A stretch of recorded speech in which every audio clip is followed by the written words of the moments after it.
Hello guys, আসসালামু আলাইকুম। সবাই কেমন আছেন? আশা করি অনেকটাই ভালো আছেন আপনারা। আজকে আমরা যে বিষয়ে কথাটা বলতে চাচ্ছি, মানে কিছু কিছু গেম আইডি আছে আপনি হ্যাক লাগায় খেলবেন না, হ্যাক ছাড়া খেলবেন, আপনার টিমমেটে হ্যাক নিয়ে খেলবেন, আপনার আইডি ব্যান্ড খেয়ে গেছে। হ্যাঁ, আমি এই কথাই বলতে চাচ্ছি আপনাকে। আমার এই আইডি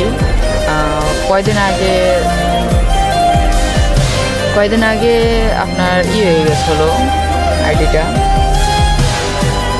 ব্যান্ড হয়ে গেছিলো 1 সপ্তাহের জন্য। 1 সপ্তাহ পর ঠিকই আইডিটা আমার এসেছে, কিন্তু আমি গেম খেলতে পারছি না ঠিক মতো। আপনারা বলতে পারেন হ্যাঁ আমি তো গেম খেলছি যে দেখা যাচ্ছে, কিন্তু এই সেই খেলা না। আপনি কাস্টম খেলতে পারবেন, লন আপ খেলতে পারবেন, সোশ্যালে যেতে পারবেন না। এটাই সমস্যা আমার আইডিতে। এখন আপনাদেরকে আমি দেখাচ্ছি, যেমন এই যে দেখেন আমার আইডি 7 দিনের জন্য ব্যান করে দেওয়া হয়েছিল গেরিনা পকেটে। আমি জীবনও হ্যাক ইউজ করিনি যে আইডিতে, সে আইডিটা। এরকম আইডি আপনাদেরও হয়, এটা আপনাদের কোনো করতে হবে না, মানে কোনো চিন্তার বিষয় না, আইডি এসে পড়বে। কিন্তু আমার আইডি ঠিকই এসেছে, কিন্তু আইডির মধ্যে আমি গেম প্লে করতে পারছি না। এই দেখেন আমি গ্রুপে যাওয়া যায় না, গেম স্টার্ট দেবো, গেম অনেক দেরি করে স্টার্ট হয়, অনেক বাজে অনেক কিছু। মানে গেরিনা যে মাঝে মধ্যে যে কী করে ফেলে এটা বলার বাইরে, কিচ্ছু বলার নাই বুঝছেন। আমার মনে হয় গেরিনা মাঝে মধ্যে শুকনাও খায়। স্টার্ট করছে সিএস আর সিএস, হ্যাঁ ক্লাসিক স্কোর সিএস। যদি আপনারা খেলেন ওটা অবশ্যই খেলা যাবে, কিন্তু হ্যাকার পড়বে। যে আমি লন আপ স্টার্ট করেছি, লন আপ আমার হ্যাকার পড়ছে।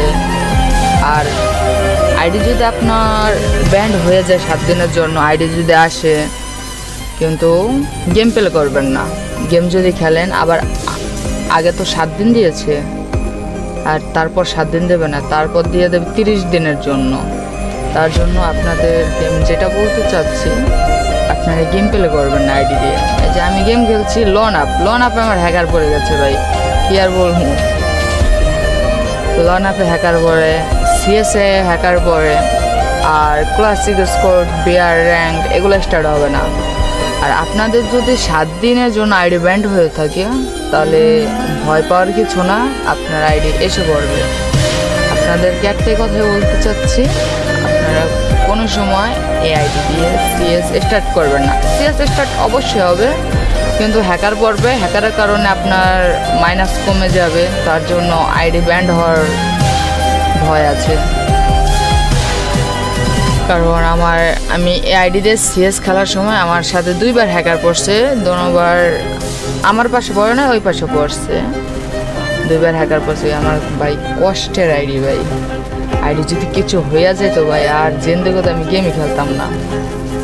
এরকম আপনারা অনেকজনই আছেন যারা অনেক কষ্ট করে আইডিটা বানায়, কোনো হ্যাক ইউজ করে না, হ্যাক ছাড়াই গেম প্লে করে, তাদের আইডি অনেক মানুষের ব্যান্ড হয়ে যায়। অনেক মানুষই এরকম আছে, শুধু গেরিনা ব্যান্ড করে দেয়। তার জন্য আপনাদেরকে বলছি, যদি সুবিধায় রাখতে চান, কোনো সময় লন আপ স্টার্ট করবেন। লন আপ থেকে মনে করেন আপনার ওই পাশে একটা প্লেয়ার ভালো পড়ছে, আপনি একটু ভালো খেলতেছেন না, হঠাৎ করে ব্যাক দিয়ে বের হবেন না, এতে আইডিতে আরও সমস্যা হয়। সিএস, ক্লাসিক, বিআর এতে হঠাৎ করে আপনারা বের হয়ে গেলে আপনার মাইনাসটা কমে যাবে। তার জন্য আইডি ব্যান্ড হওয়ার আরও ভালো সহজ উপায় থাকে বুঝছেন। এইসব ট্রাই কোনো সময় করবেন না। আসসালামু আলাইকুম, সবাই ভালো থাকবেন, আল্লাহ হাফেজ। আজকের এই পর্যন্তই ভিডিও। আর ভিডিওটা শেয়ার ও লাইক কমেন্ট করবেন। যদি ভালো লেগে থাকে আমার কথাগুলো, অবশ্যই লাইক শেয়ার সাবস্ক্রাইব করবেন। আপনাদের এই ভিডিওতে যদি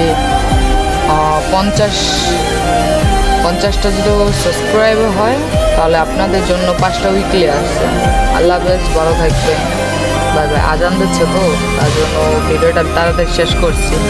পরবর্তীতে আবার কথা হবে। আল্লাহ হাফেজ, ভালো থাকবেন।